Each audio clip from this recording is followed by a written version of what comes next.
It's Sunday night, 8 o'clock. Welcome to All Lacrosse Live. I'm Gary Groob in Toronto, and with me, as always, I have Shawn Slaght over in Moose Jaw. How are you, Shawn? Doing pretty good. Thanks, Gary. Excellent. And I have Muffler Mike over in Connecticut. Mike, how you doing? I'm good. Well, you know, we had a bizarro land week, didn't we? Did we ever? Just a little. No, we were an eyelash away from going like 1-14 in our pick'ems in this group. Just absolutely killing it, you know. Bet 365 was just going, ha ha ha, thank you. So, yeah, all kinds of different little things going on. ALL was busy because the ALL Women East has started up. West is back at it, and as well as the regular ALL West and East. Lots of games to discuss. As well as we had 3 games in the NLL we'll talk about, which I can actually say is we had 2.5 games. Because I don't know what happened in the second half of that San Diego game, but nobody played. 2 high-powered offenses that yielded 2 goals in the second half. I don't know. Yeah. Somebody will explain that one to me, but you know, it is what it is. And just before we get rolling, of course, it's a reminder to everybody that all of our shows are streamed live across Facebook, Twitter, YouTube, and Twitch. And remember to hit the subscribe, follow, and like buttons. Always share. Tell everybody about us. Please enjoy all of our affiliates on the Streampunk Network, which include the Pat Bernard Show, the Attacking Third, Steel Steps, a lot of soccer, and a heck of a lot of football pre- and post-game shows, especially with playoffs upcoming, CFL shows, and all kinds of other things going on.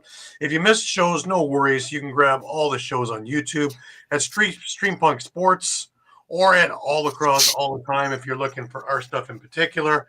And lots of stuff going up there as well, including a lot of press conferences, interviews, retro games, a library of shows, all kinds of stuff, and more going up all the time.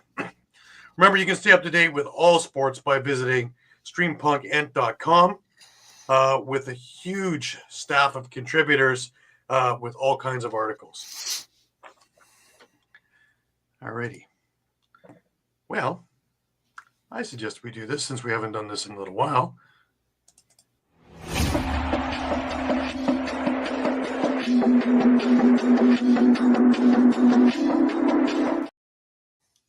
Might as well get the ball rolling the right way, you know? Anyways, just a reminder, this part of the show is brought to you by 60. More than just a number.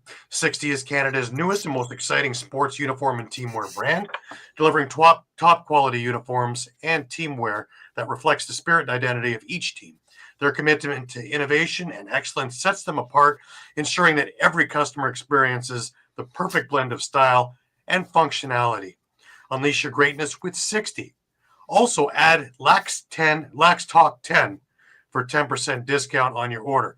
To check them out, you can check them out at sweet_60 on Instagram, or hit the QR code there, and it will take you directly to their website, or email Jim at info.sweet60@gmail.com. Now, another reason why this is so important is in this day and age right now, if you're a U.S. company, why not take advantage of the strong U.S. dollar and get a Canadian company to do your stuff? That way, you have a huge discount on top of the 10% you're going to get with Lax Talk 10 as well. If you're a Canadian company, why not go and save yourself the crushing international expense of shipping, let alone the weak dollar, and go with a Canadian company and get your stuff done there. Check out all the stuff on Instagram. Check it out on his website. The stuff is quality. So give him a shout, give him a talk. Jim is receptive to hear from everybody and works with everybody, and amazing stuff going on. So let's have a look at that. Some news going on. We're getting real close for lacrossing barriers coming into Ontario.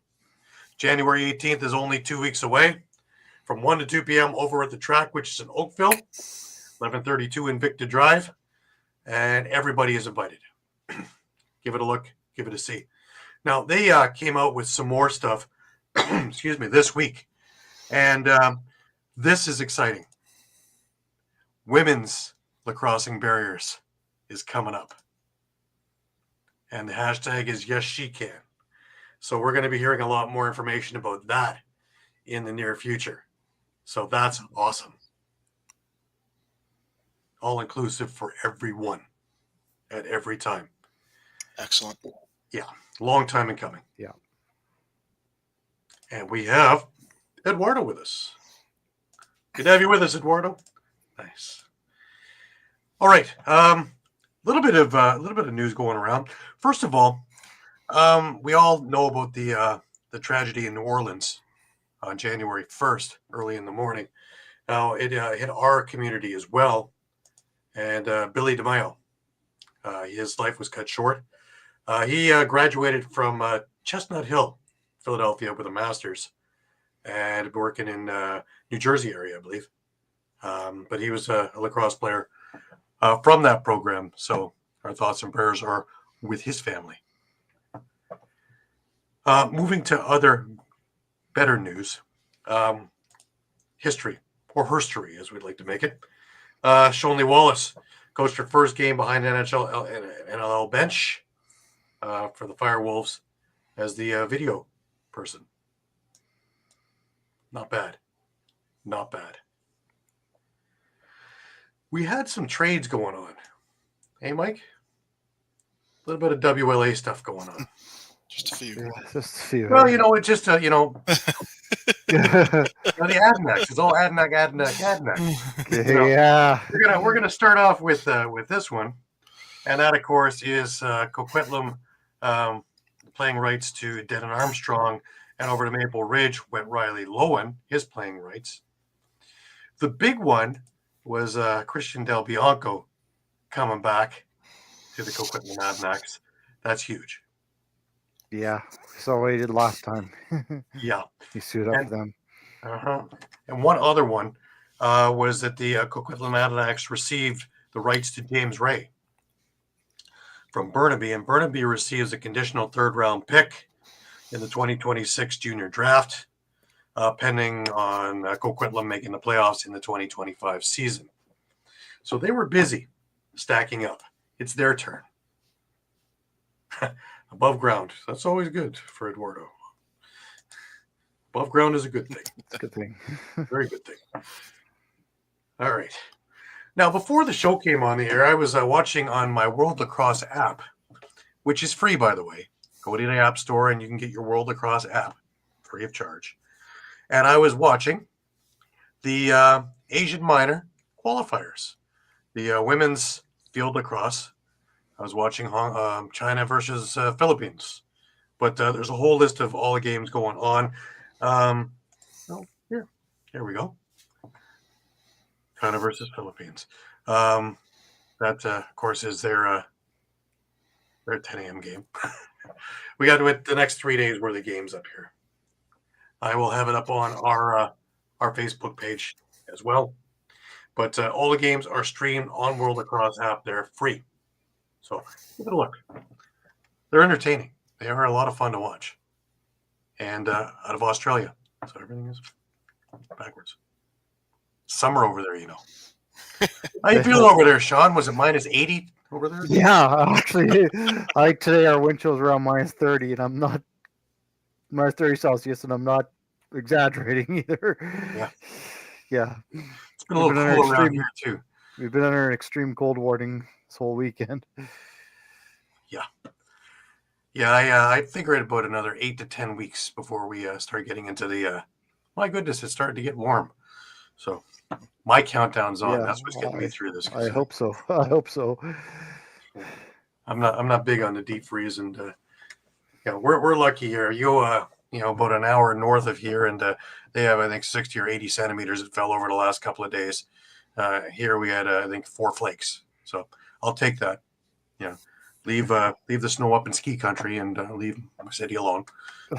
We have people who can't drive in the sunshine, so we don't want to have we don't want to have that headache of having stuff on the ground. Tar is enough. They'll hit the imaginary spot, and never mind. Anyways, ALL. We have got all kinds of things going on there. First of all, the women's lacrosse in the East started up again, and we had a slew of games since we had expansion as well. So we had 6 games that went on yesterday. And just a synopsis of the scoring. We had the Skyhawks beating the Arrows 13-0. We had the Cobras beating the Firebirds 4-3. We had the Blazers taking on the Sirens and winning 6-3. The Cobras came back and won 7-1 over the Arrows. Skyhawks played the Sirens 7-2 was that score. And the Blazers beat the Firebirds 6-4. Now, these games are all inside an hour. So they're very, very quick games. But a lot of fun. And my God, if you don't think there's contact, yes, there is. Go on the ALL site and you'll catch a few of these games. And ALL YouTube page, and you'll catch a lot of it. Now, I was lucky enough, yesterday I was over in Oshawa at the Children's Arena, and I caught 2 absolutely barn burner games from the ALL East. The first one was the Peterborough Timbermen taking on the Oshawa Outlaws. And funny enough, in goal for Oshawa was Lane Ruska. Yep. Looked pretty good. Peterborough played great. They had a really, really great game. And funny thing was that, they were going to walk away with this game. It was 13-7 with about 5 or 6 minutes left in the game. And all of a sudden, here comes all this undisciplined play. A couple of face masking penalties, which is 5 in a game. A couple other penalties on top of that. And Oshawa took full advantage. 4 unanswered goals, and you had just under a minute left in the game, and it was 13-12. And enter Ethan Robertson, who was the goalie for Peterborough. And he made 3 or 4 spectacular saves in the last seconds of the game to keep this a 13-12 victory for the Peterborough Timbermen. But for 55 minutes, they played a great game. Really didn't have many penalties to speak of. And, they boxed in John St. John. They boxed in Chris Atwood. They had Laskowitz blockaded in as well. Gave up a couple of goals here and there, but really nothing of any sort. All of a sudden, in the last 5 or 6 minutes, they just, completely unraveled, which made no sense to me at all. Usually do stuff like that when you're behind. And almost cost them the game. Now, the later game that day had Brampton against Whitby. And, of course, Whitby, the defending champions, they were 3-0 coming into the game. Had a bit of a scare the previous week, barely coming away with a victory. And this game was no different. Brampton played a fantastic game. Never was this game more than 2 goals difference. And continually, Whitby put the pedal to the metal and would get up by 2. Brampton would fight back, tie it up. Whitby would get up by 2. Brampton would come back and fight around and get it again. And into overtime, they went. And Devin Pfeiffer with the winner in overtime. Just seconds into overtime. And that's all she wrote. And Whitby is now 4-0 on the season. And, but Brampton played a hell of a game. Absolute hell of a game. We had 2 more games today over at the ILA in Six Nations. And the first game was, was the Paris River Wolves against the Oswego Bears. Now, remember, Oswego made the big trade last week. Got Craig Wendy and a couple of people. But Paris, to their credit, they had a win this year. But boy, have they put up a lot of goals. They lost to Oshawa last week by a goal. The week before, they put up a lot of goals as well, but their defense went south. This was the game that they were looking for. I guess they had it circled, and they came and absolutely went to town.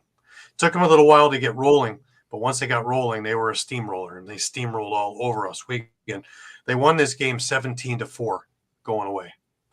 Not only did they not allow any 2 goals in a row for Oswego, but with the exception of the fourth quarter, they didn't allow 2 goals in the same quarter.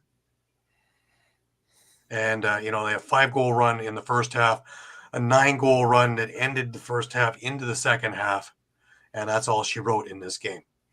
And like I say, Paris is one that's a little greasy slidey there because, they're sitting at 1-3, but they're the best 1-3 team I've seen because, hell, they could easily be 3-1 with 2 1-goal losses. So that being said, the marquee matchup was the Toronto Monarchs against the Six Nations Snipers in the late game. And this thing was tied on 5 or 6 different occasions. Snipers got out to an early lead in this one. Toronto took over. But again, this thing kept getting tied. It was a lot like the Brampton game in which nobody had too big of a lead. And Toronto put it together with the majority of the fourth quarter was all Toronto. Six Nations, Toronto took the early lead in the fourth quarter. Six Nations tied it, and then Toronto rhymed off 3 unanswered goals, 2 of them on the power play to finish this thing off. And they come away with the victory and are sitting at 3-1. The power rankings have changed a little bit because of this. And, of course, you've got Whitby sitting in number 1 at 4-0. Toronto is now sitting up at second at 3-1. Peterborough is in third. Six Nations has dropped to fourth. Brampton has stayed the same at fifth. Paris is on their way up, but are sitting in sixth. Oshawa has dropped down to seventh. They got to get their act in gear. If they can put more like they did the last 5 minutes through the other 55 minutes, they're in business. And Oswego running up the rear and sitting at 0-4 in eighth. But interesting week. Very interesting week. We got some great games upcoming. Next week, you have the Oshawa Outlaws playing the Whitby Steelhawks on Saturday. That's going to be a big game. The Timbermen are facing the Toronto Monarchs, also a big game, both with huge repercussions in the standings and in the power rankings. On Sunday of next week, Brampton will play Paris, which is also a huge game, and Six Nations plays the Oswego Bears in the Battle of Six Nations. So big games going on over there. We also had the ALL West with a couple of games. We had the Blackfish beating the Grizzlies 16-11 over at Langley Event Center. And you also had the Eagles beat the Sea Spray, and they beat them 17-14. Looking at standings,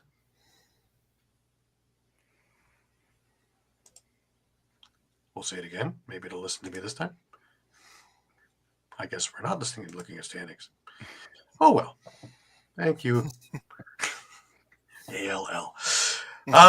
We did have a couple of games today for the ALL West women. The Bats are playing Adair at 3:30, which is, of course, 6:30 our time. And the Hawks just started playing the Flying Squirrels. As we get scores, we will let you know what's going on there. Interesting. Will you give me standings now? Nope. Oh, well. No standings for us. Anyways.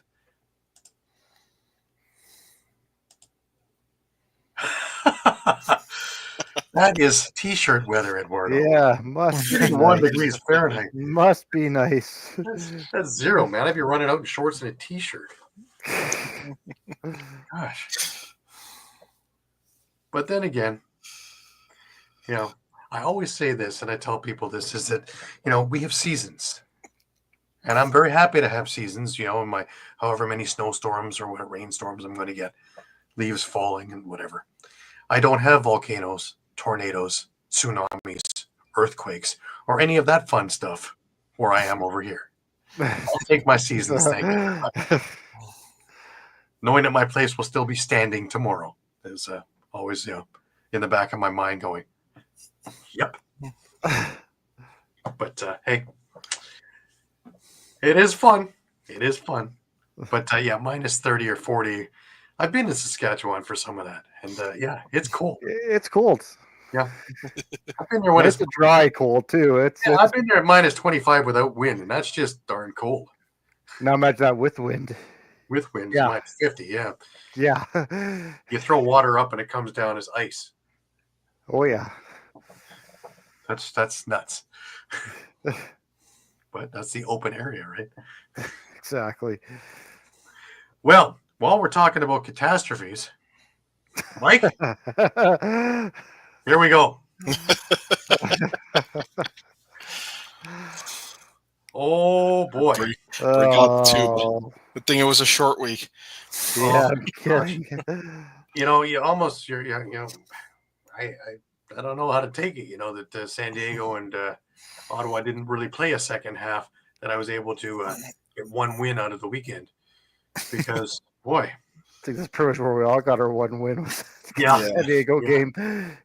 Well, Shawn's still sitting in front at 19-11. I'm on 18-12. Mike is still above 500, and he is on my heels at 17-13.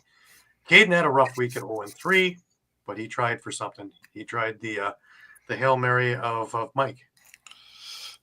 almost came through with the only win of the weekend with picking Ottawa.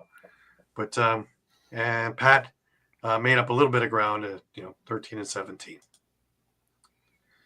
Pat's off tonight. He's watching the Flyers lose to the Leafs. You know it's bad when. Yeah. And Caden's been sick tonight, and I'm thinking it's more of that was a big blow yesterday. He was supposed to bring fruit. Yeah. We just didn't know it was going to be a lemon. Yeah, well,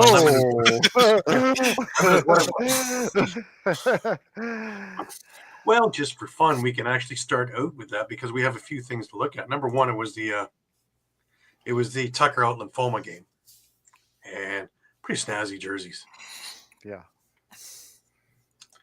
And of course, if you haven't heard by now, in a stunning upset, Vegas came and beat Albany 12-11 in overtime. Montrose OT winner gives Vegas their first win of the season. Dyson Williams nets his first career hat trick in the loss. So in essence, Dyson wins the battle. Shawn wins the war, as the Williams family would go. Actually, Shawn was sitting there trying not to look like he's cheering for Albany as his son's getting a hat trick. That under the coat. Yes. Tucker had it his way. Hey, his brother had a good game. His dad got the win. Yeah. Amazing, isn't it?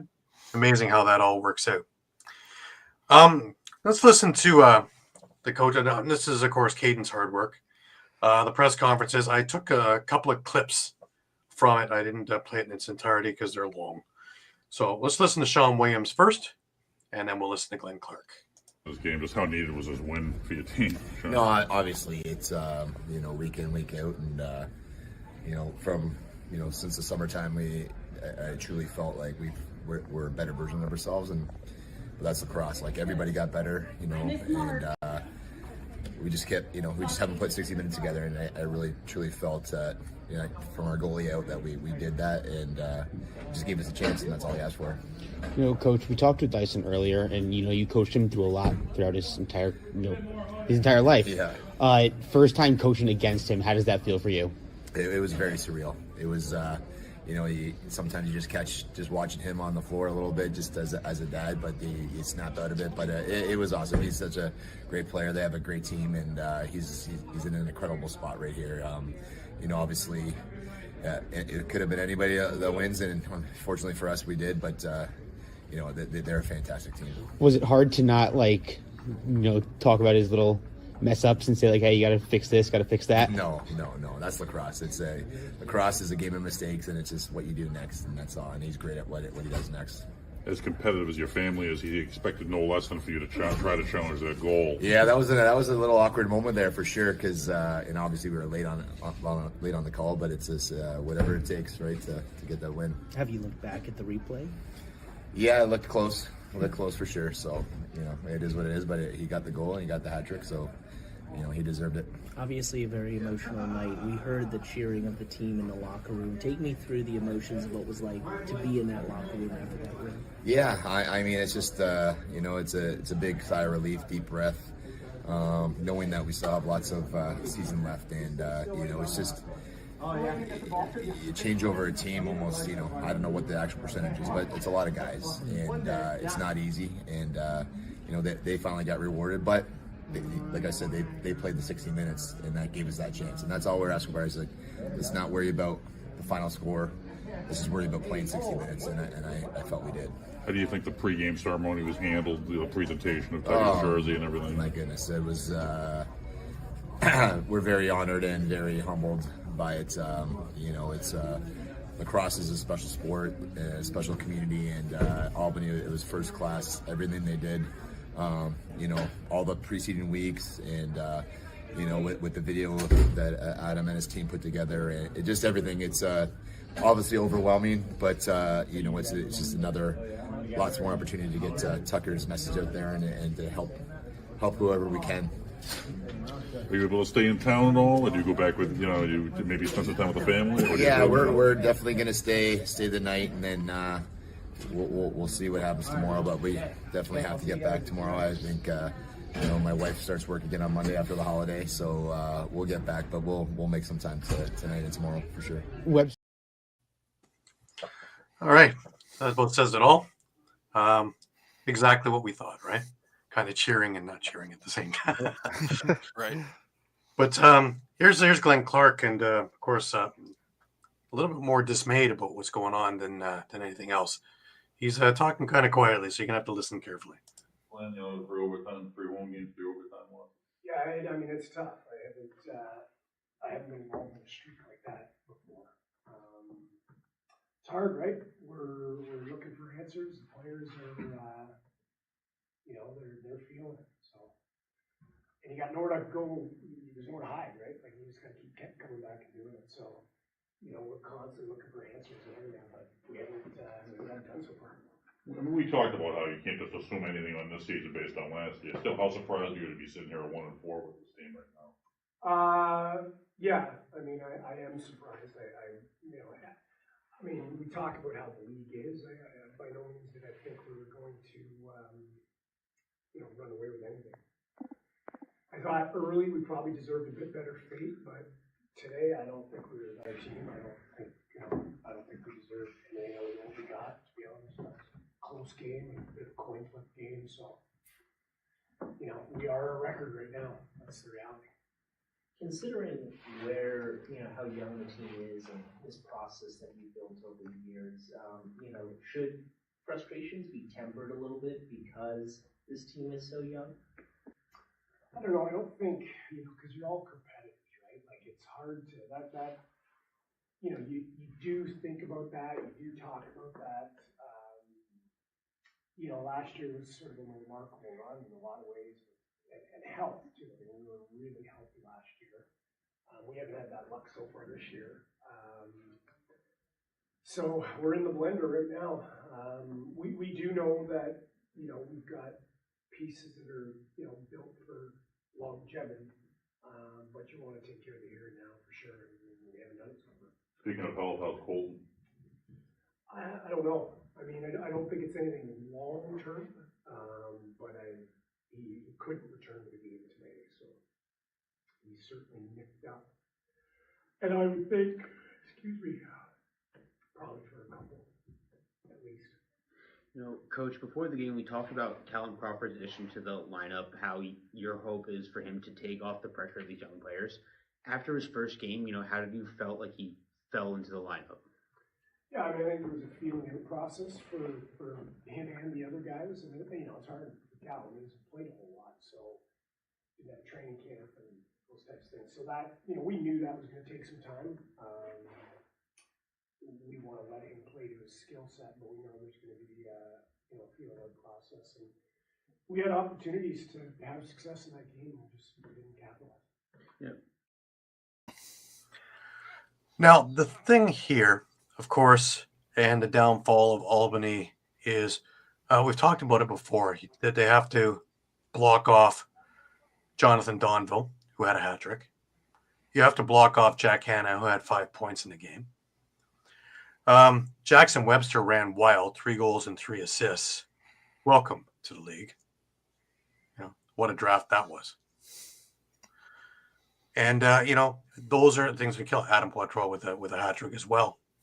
So everything worked right for Vegas in the scheme of what they had designed to do before the season started in this game. And Albany, 2-year losses, 2 of them are been overtime losses at home. Their only victory is against a wounded Toronto Rock team. So that's head scratching because there's way too much talent on his team. And yeah, they went through this last year. Midway through the year, they had that spell of like 6 games where they just couldn't get it right. And then, boy, oh boy, did they find their way out in a hurry in time for the playoffs and run to the finals. So, nothing is out forever. But it's a little bit head-scratching because the one thing that we would, first of all, look at and go, hey, that's a problem, is, of course, their special teams. And they went 3 for 4 on the power play. So that would have been my first thing of going, hey, because we're used to seeing them going 1 for 7. But a little bit of a loss myself. You got Dyson Williams who's coming around doing his thing with a hat trick. But when that's happening, you got a lot of other silent things going on, which is kind of weird. But Alex Simmons had a great night. 2 goals, 5 assists. Him and Dyson Williams work very well together. And kind of yin and yang. And don't miss a beat. But, Callum Crawford had a goal. It's going to take a little time because he hasn't played much since week 1, if at all. And he really didn't have much of a training camp. So, of course, that's going to take a little bit of time to get him moving. Is it the right move, though? Mike, I asked the question to you first. I think it is for a couple of reasons.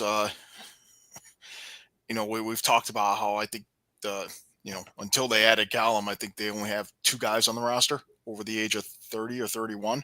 Mm-hmm. So,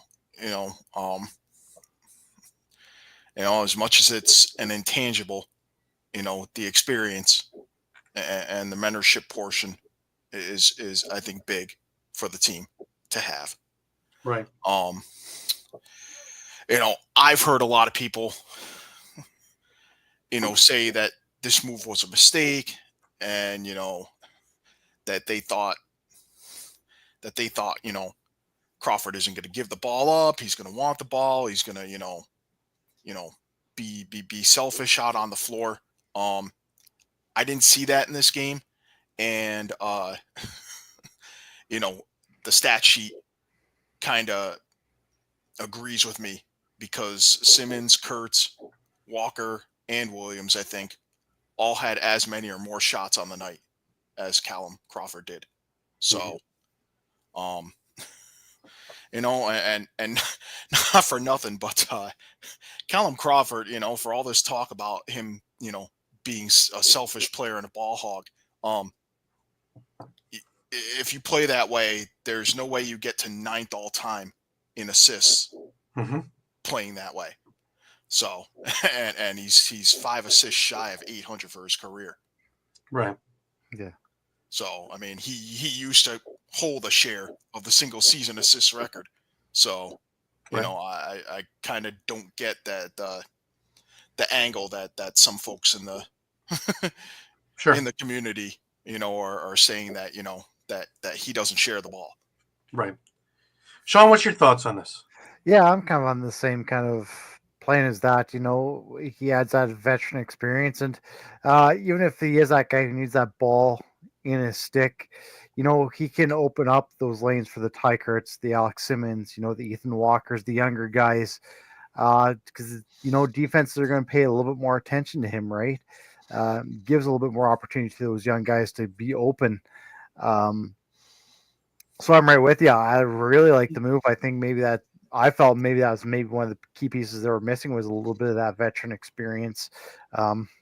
Maybe it didn't quite pay off right away, right now, but maybe give it a game or two, like you said, get Callum back in playing mode again, since he hasn't played much and very little of a training camp. But Right. yeah, I'm all for it.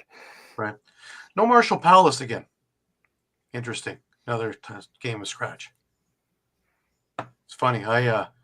Every time he's in a game, he's doing something that makes a highlight reel or adds to the team's three-dimensional play. And yet he's the first one I see scratch game in and game out. That one it's a head scratcher in my opinion. Granted, he's not the biggest guy on the floor, and if you're looking to have a bigger presence, but when you have guys, like Colton Watkinson, who got hurt in the game, but like him, like Crawford, guys who are tough like Nardella, you don't have to have every guy that's 6'4". You have to have some guys that have that finesse, and that's Marshall Paulus, in my humble opinion. So I could see other people sitting ahead of him, but it's strange. Some weird things. Yeah, and I think that's a bit more complicated just because they have 5 active lefties. You have Williams, you have Walker, you have Fennell, you have Sam Firth. Well, I think Firth is he on the injured list or? No, because he played that game. No, he played. Oh, he did play. That's played. right. Okay. He had a goal and an assist. So you got those 4 guys, plus you have Palace. So and I'm not sure. I'm not sure if any other team is carrying 5 forwards on one side. Yeah. On their active roster right now. So, that makes it a little bit more difficult. So, right. But it's also maybe a matter of 2 of those guys are new to the team. So, it's gonna, like you said, it's gonna take some time. And I think Coach Clark is, trying to find, hey, who are my best 3 or my best 4? If I'm gonna go lefty strong for the night, who are my best 4 lefties? Now, looking at Vegas, we had a lot of fun at their expense last week, of course, after getting drubbed twice by Philly. But really, when we look at the lineup, it's a heck of a lineup. Yeah. And it just took them a while to get it together. And this was the most complete game that they've played this year with this team. And we have to remember that it's a 60% new also in turnover, that Williams went for an entirely different look to try and get it working. So it's going to take them time too. But if they found the end being up now, look out, because there's too much talent to hold this team continually to losses. Yeah. I was going to say, I said that last week, right? Like, this is a team that, even though they've been drubbing and we've been saying, the team, the free space, if you will, you can't sleep on this team. No, not at all. They are still a good team. Yep. They're just kind of going through their lumps right now, right? They didn't beat a slouch in Albany. Albany's a good team. And they beat them, plain and simple. And they played a complete game to do it, with the right guys who were supposed to be scoring, doing that scoring. Things that Mike, you and I have been talking about for weeks. Where's so-and-so, where's Hannah, where's him, where's Donville? And there they are. Yeah, I was just going to say Donville, obviously, with the game he had, he's finally starting to get going again. He's had a pretty slow start to the season. I mean, his first goal for Vegas was just, on a penalty shot in garbage time in a game, Right. So, he was dishing out been dishing out a lot of assists, but, he was brought over to put the ball in the net. Right. And if you go onto our YouTube page and listen to the full press conference of Sean Williams is there, all 8 minutes or whatever of it. And he talks about Jackson Webster and how lucky they are to have him and, first game. And wow. And wow, it is 3 goals, 3 assists. He made a real impact every time he was on the floor. 3 goals in 4 shots. So that's just something right there.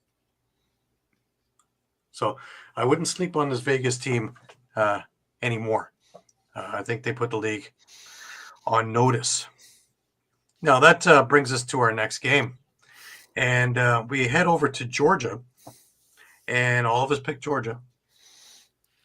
Like I say, I thought, in my pick'em comments, I thought that they're just such a complete team that Rochester would have to pull out one hell of a defensive performance if they were going to stop it. Well, they pulled out one hell of a defensive performance and stopped it because 16-9, eh? Lansbury's big night, 3 goals, 6 assists, leads Nighthawks to a win. Lyle scores twice in a loss. Mike? Yeah, yeah, big night for Lansbury, obviously. 3 goals, 6 assists. They really took control at the start of the second half. They were up 7-4 coming out of the half. Reeled off, a huge run to start the second half and pretty much kind of put the game out of reach. And Georgia can put more than 2 consecutive goals together all night, which is a little uncharacteristic of them. But right. Connor Fields finished with 2 goals and 6 assists. Kyle Waters, 2 goals and 2 assists. Ryan Smith had 2 goals and an assist. And that's kind of what we expected we'd be seeing week in and week out with this Rochester offense, was that, they'd be able to spread the ball around and everyone would get a handful of goals. And Taylor Jensen, he got a couple of goals. And Riley Hutchcraft, probably his best game of the year, 43 saves on the night. The other big impact would be the signing of Mike Sisselberger to take care of faceoffs. Rochester won 20 of 29 faceoffs on the night. So I think that's the first time all year that they've won the faceoff battle. And Sisselberger had 8 loose balls in the game as well. Right. So really clean game too. Really not much to do with special teams. Georgia went 2 for 3. Rochester went 1 for 1. It really wasn't a big factor in this game at all. It's uncharacteristically Georgia's defense going to sleep and really leaving Brett Dobson exposed in a number of spots. First quarter comes to mind. They jump out to a 1-0 lead, Georgia does, and then basically rest back. And Rochester took it to them. That set the tone for the game there. Yeah. First quarter, after the first quarter, Rochester was up 4-1. Dobson did make it to to the second half, but not very far after Rochester scored 4 goals within the first 5 minutes of the second half. In the midst of a 7-goal run, they lifted Dobson. So of note, maybe speaks a little bit of volume to how valuable Adam Wiedemann is to that Georgia defense, because he was not active for the game. So he's a main cog on the back end for the Swarm. Mm-hmm. So and then production wise on the offense, kind of the same as Rochester, but just not nearly enough. You had Andrew Q with 2 goals and 3 assists. Lyle Thompson had 2 goals and an assist. Brian Cole had 2 goals and an assist. Shane Jackson had a pair of goals. And I don't think Shane Jackson had any goals in this game. Oh, he didn't? He had 2 assists, but 2 assists. That was part of my point, was going to be that they were able to shut down Brendan Bomber. He only had a goal. Shane Jackson had none. Seth Oakes only had an assist. Joey Capito had a goal, but really he wasn't much of a factor in this game. Hasn't been so far this year. So maybe Colorado saw something when they went. Yeah. I don't know. I don't think I've never not liked that. That move Mhm. for Georgia to sign him in free agency. If they're designing a bit of a different role for him, that's going to be a factor too. Right. And I suppose if you're Georgia, I mean, you can't. I don't think they could be worried about it too much, considering they're 4-1. Yeah, true. So, but let's look a little bit at that 4-1. The game against Toronto, that one fell off a truck. That one mired in controversy. Yep. Last week's game was also one that was toughly contested. These haven't been walks to it. Yes, they've been on the right side. They've been exactly the opposite of Albany. Albany has been on the short end of the stick for all of it. Georgia has been on the good end of the stick for all of it. So, and this is the lacrosse gods kind of evening things out a bit. Could be an interesting year. Yeah, maybe a little bit. Yeah. So, but I don't think it has to be necessarily mutually exclusive that a team is, say, successful, dominating all of their games versus being successful, winning the close ones. Mm-hmm. Yeah. Your record's still what you are, right? Yep.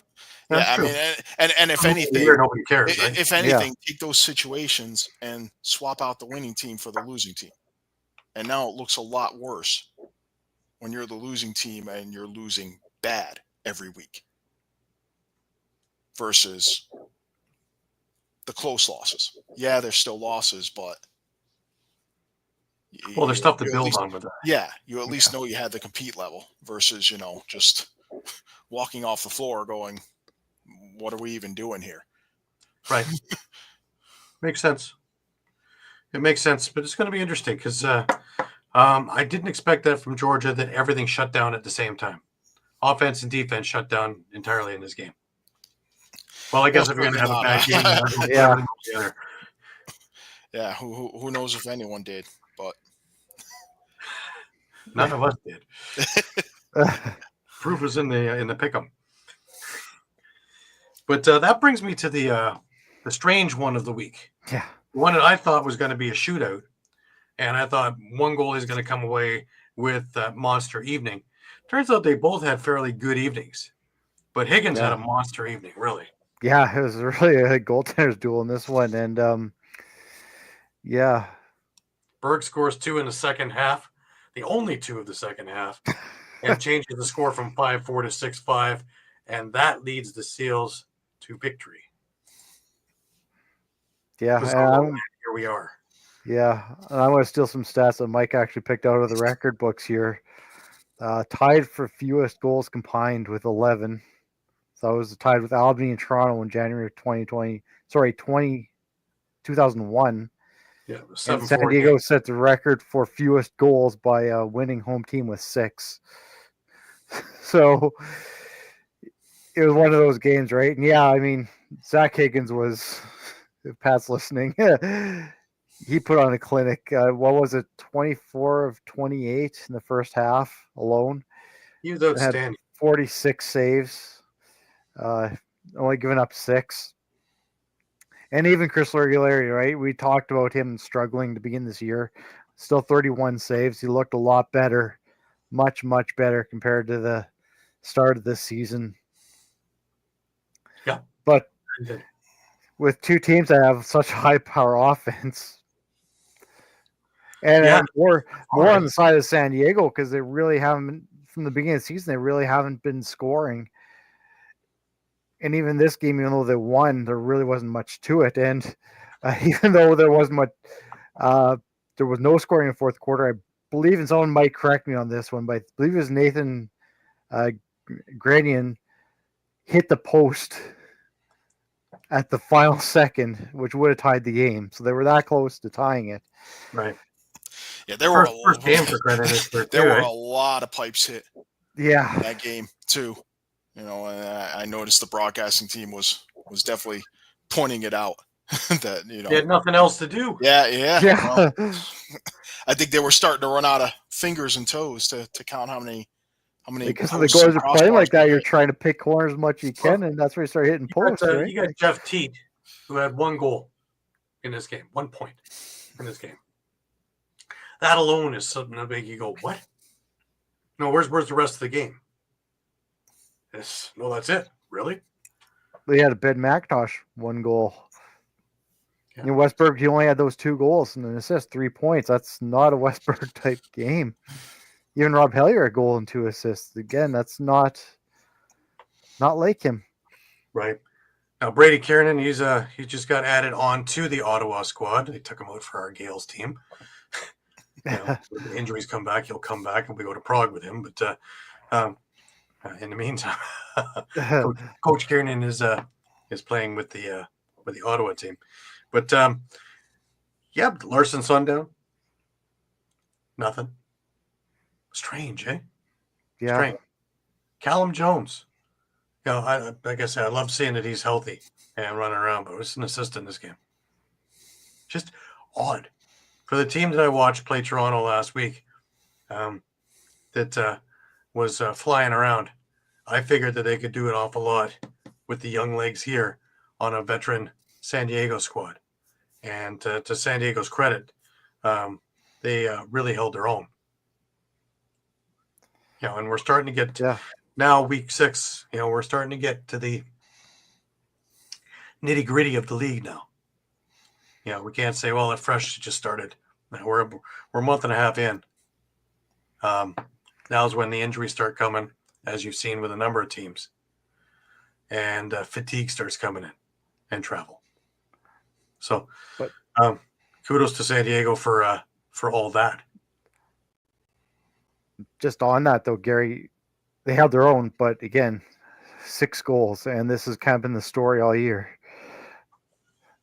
They've got a Westberg, a Ben McIntosh, Rob Hellier. They've got the firepower. Yeah. And it hasn't been there all season. No, they haven't wowed anybody really. Banesh, he's had a good year to this point. Yeah. But the rest, not so much. Hellier is a setup guy, but the rest haven't been lighting it up. Now, do we know how long Trevor Baptiste is going to be out? I haven't heard. Because they haven't said. They seem to hint that it's longer term than probably what a few most weeks folks already were thinking. And nobody's saying anything. That to me shows it's kind of like Erlin. Nobody's saying anything about him, and it's been a long time already since he limped off, looked like a twisted ankle in preseason, and we haven't seen him since in Toronto. So with Baptiste, who knows? Because this is hurting San Diego, and the reason why they went out and got him, because they're not dominant at the stripe anymore. Ottawa won 14 of the 16, right? Yeah. But the other number that comes out that's staggering for both sides is both teams have good special teams. Both went 1 for 4. Now, I can put a lot on both goalies played great. For everything that I watched in that, both teams played, their goaltending was spectacular because none of them were just little bounce shots from 35 feet out. They had to work for every save that they made. Higgins was just, I talking to a couple of people in the arena lacrosse yesterday, and we're talking about Demude, Higgins, and Demude's younger, but boy oh boy, and Pat, sorry, hold your ears. Higgins is the better goalie, and they shouldn't have given him up, though. Demude is younger, so you can take your hands off your ears now, Pat. Interesting, though. Interesting. And, a couple of people also alluded to when we're talking about Philadelphia is we're talking about that the defense seems to have righted itself, but push comes to shove. There's still holes. And, Brendan O'Neill is doing great for the home squad so far. But really, if you don't blueprint it for him, he's still learning. So you still got a ways to go before. And when you start putting them up against not Vegas, but putting them up against Buffalo, putting them up against Colorado of the team this year, this is what's going to expose these things. And you're not going to be playing Vegas and that in the playoffs, most likely. So better sooner than later to get acclimated. So, but, this game here, like I say, is a head scratcher. And I'm curious to see if we have any more of these type of games during the year. This feeds right into that argument, Mike, that we were looking at before of, scoring is down in the NLL, which really it isn't. But it is in this game. Yeah. Really kind of screwed up my who you got with Jake Elliott. Because, of course, the last game comes down to a tiebreaker, and I believe I had something like 22 goals put down there. And, if I put this to the power of, 3, maybe I got to get 22. But weird stuff. All right, upcoming games. We got a bigger slate next week. We got 3 Friday games. We have Ottawa in Georgia. That's going to be a huge game since both teams are looking to right the ship. You have Buffalo and Toronto definitely does not want to go 0-5, and Buffalo has just been rolling. Both teams off a bye week. Both teams hopefully a little bit healthier. We'll see if Kluche's back in for Buffalo. We'll see if anybody's back in for Toronto. Because, again, 0-5 is suicide. But half empty, half full, right? Half empty, half full. They have the first round pick of their own. They have Vegas's first round pick, Toronto does. And they have their own second round pick. So if there's a season to go in the toilet, this would be it. I look back to 2010 after that 2009 toilet bowl. And in came Garrett Billings and in came Stephen LeBlanc. In came the finals in 2010, which should have been a win. In came 2011, which was the last time they won it with a team that was stacked. And, it's, proven time and time again, drafting right with a couple extra pieces, worst to first is always possible in leagues like this. So do not trade these picks, Jamie. So that you can wind up That's what to say. We know how much Jamie loves his first round picks. So. Oh, my God. You trade it so you can be, 7th? And then you get eliminated by Buffalo in the first round? What point is that when you have an opportunity to rebuild with star players young and actually move up? Remember 2010. Because you can get the free agents, Gary. Because you can get the free agents. Yeah. How are we doing You with can, that? but in this case, he if this is as, say, good as Las Vegas is going to get, he could be llooking at the top 2 picks in the draft. That's what I'm saying. So that's exactly what I'm saying. At worst, what are you going to wind up with? 4 and 5? Still pretty good. Yeah. Which means that you have 3 of the top 15 or 16 picks in the next draft. Yeah. Ease up, everybody. Ease up. But the team is not going 0 and whatever. It's, yes, defensively they're ailing because 4 guys are out. And, of course, that puts a lot more on Nick Rose, and that exposes some things that strong defense covers. And offensively, it's a young group. Don't forget, they also have Sam English coming in, who is in his last year of NCAA eligibility. So that is still to come as well, which is a first-round pick. So in essence, you have 3 first-round picks, as well as a second. So don't worry. It's going to find its way up to N again. But anyways, moving on to other games on Friday night. San Diego is in Vancouver. And I'll tell you what, I like Vancouver. I was about to say the same thing, actually. I like Vancouver in this game. San Diego has not overpoweringly wowed me. And Vancouver has slowly started to get my eyebrows up again, like they did last year midway through the year. So Then we move on to Saturday, and we have a full slate of games there. We have Calgary into Philadelphia. And this is my point that we're just talking about, is this, to me, is a test that will show what Philadelphia has got. Because Calgary is a much more well-rounded team than anything in Philadelphia has faced so far.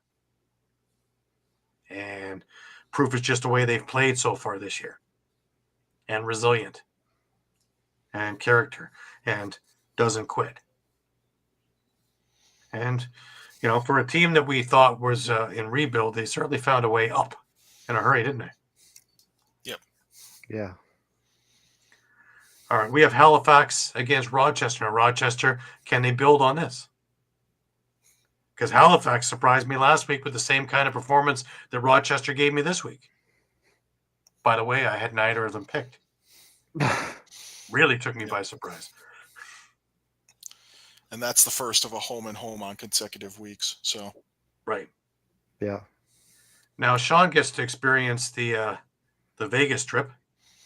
Or in the Past Vegas. Anyway, the Vegas, who's used to 40 degrees heat.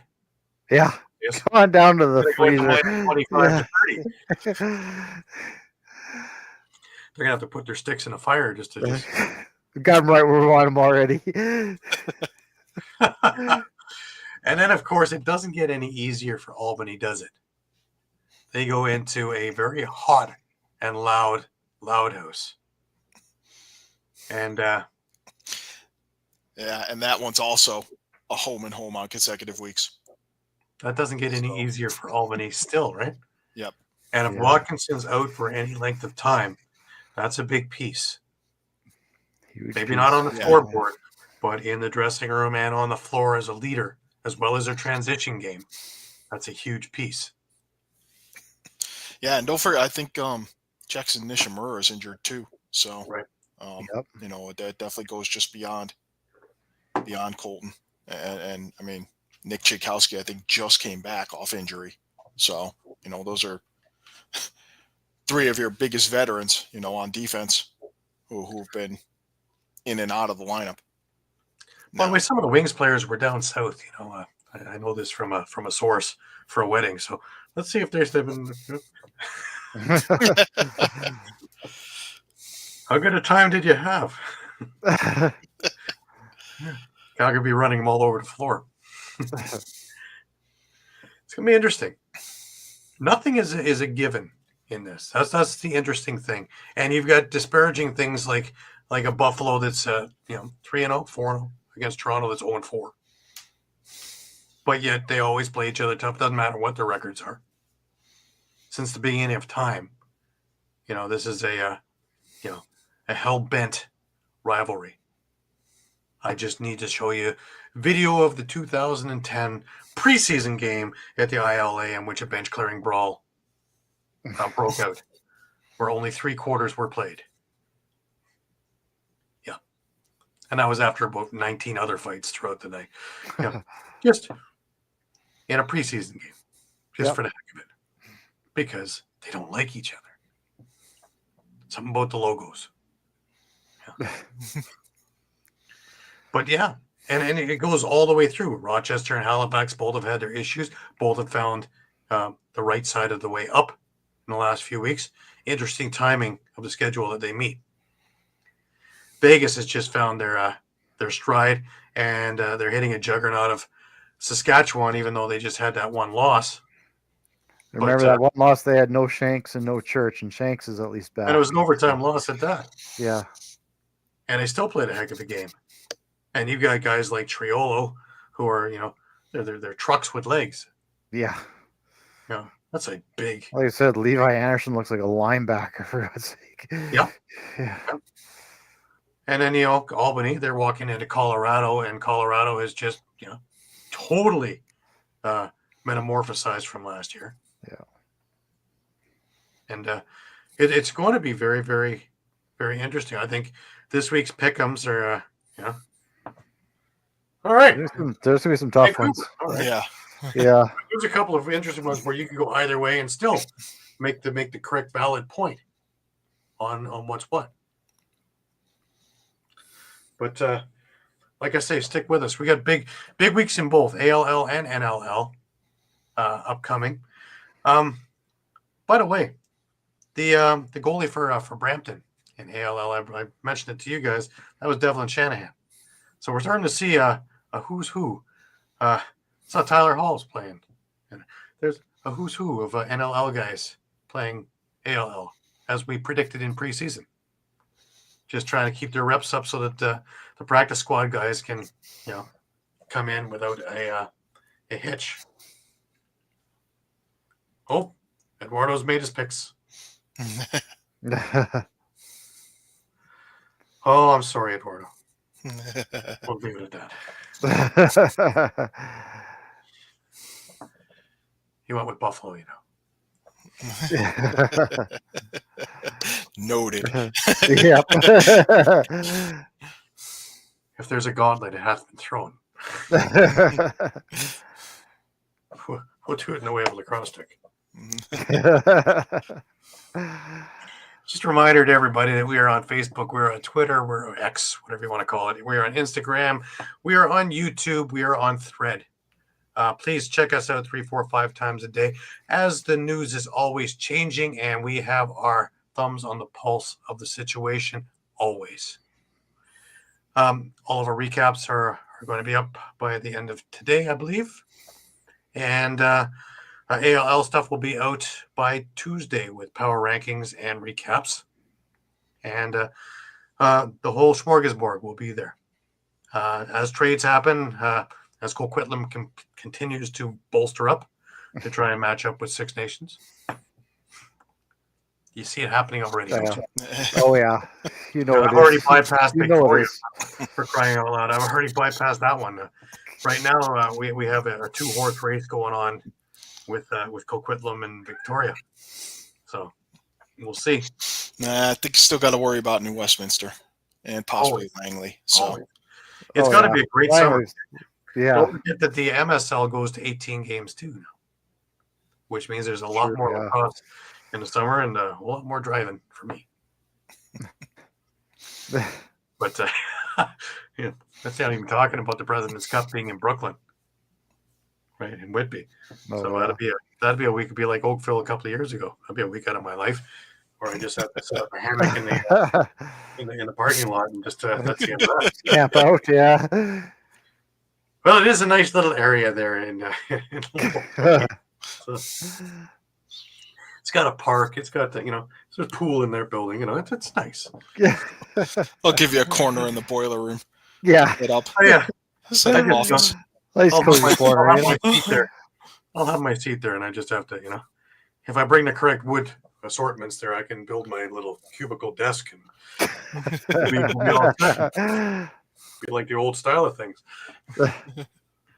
But that's stuff to look forward to. There's still Prague before that. And we're just, I was just talking with Doug Louie yesterday at in Oshawa for it was a who's who of who was there for the Arena Lacrosse League. You have no games in Toronto this weekend. Everybody's out in the ALL, and it was just a lot of fun. And talking about the team and a number of guys that would be NLLers that aren't playing in the NLL. They're looking to be making the trip out there, so it could be quite the tournament. Yeah. Oh, yeah. Ron Awesome. Humphreys from the Privateers I was texting with earlier in the week as well. So I'm going to have him and his guys, since they are the 2-time defending champions. I had them on after the tournament back last May, and I'm going to put them back on early April before we go out with a little bit of a state of the union of the team, because it gets tougher and tougher, and there's more teams gunning. But boy, oh boy, what a great bunch of guys. And really looking forward to, seeing them all in person again. Here we are in the first week of January, and we're all counting down to Easter when we're heading out there. So should be exciting. Awesome. That brings us over to our last words. Mike, let's start with you this week. I'm gonna address our colleague Caden. Take those lemons, make some lemonade, But if you go out in the Denver air and toss that glass up, it won't freeze like it will in Saskatchewan.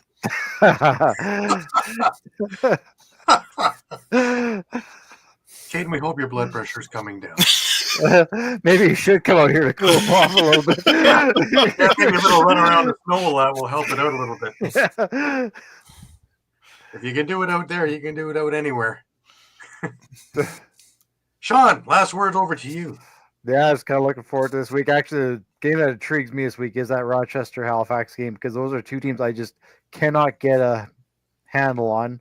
One week they look great. Next week you just don't know what's going on. So that one's going to be an interesting one to me. Yeah, I agree with you. I was originally, my scheduling had changed, but I was supposed to be out for the Buffalo and the Rochester games. And weekend, it doesn't look like I'm going to be able to make either of them, but I'll be with my NLL Plus, which works beautifully. I like my NLL Plus. Goes good to my TSN Plus. Yeah. It looks like a control room in here between TV sets and computer monitors. 3 games, 5 games at once. 3 or 4 games going on at the same time. And no wonder I had vertigo. I was just trying to watch all this. Me personally, of course, I'm interested to see who's coming back, if anybody, in Toronto for the Buffalo game, and what the scheme and what the practice was like and how to right the ship. Because you know that was a long bye week, coming off 2 games that could have been easily in the W column and should be sitting at 2-2, and tough to swallow at 0-4, and almost at the next year stage, and we're not even in the middle of January. Yeah, I mean next week is technically a third of the way through the season, so Yeah. it's a 21-week season, and we're heading into week 7 here. Yeah, and you don't want to be sitting 0-5. No. Because the other teams that were sitting 0 with you have victories. Yep. Mind you, Albany's starting to come down to you. Vegas is starting to depart from you. But interesting. You know, the scheduling is again, it's intriguing the way it worked out.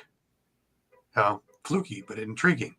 And how these matchups are working out so well. That gives us these storylines week in and week out. Which, by the way, the NLL will come out with midweek, and I'll have up for y'all. Storylines to watch, because some real intriguing stuff going on. But that'll do it for this week. Busy week, even though not a whole lot of games. Lots of different things going on. Yeah. But for Shawn Slaght over in Moose Jaw, and for Muffler Mike over in Connecticut, I'm Gary Groob, wishing the best of weeks. Remember, keep your spirits high and your sticks higher. And until next week at 8 p.m., we'll see you then. Have a great week.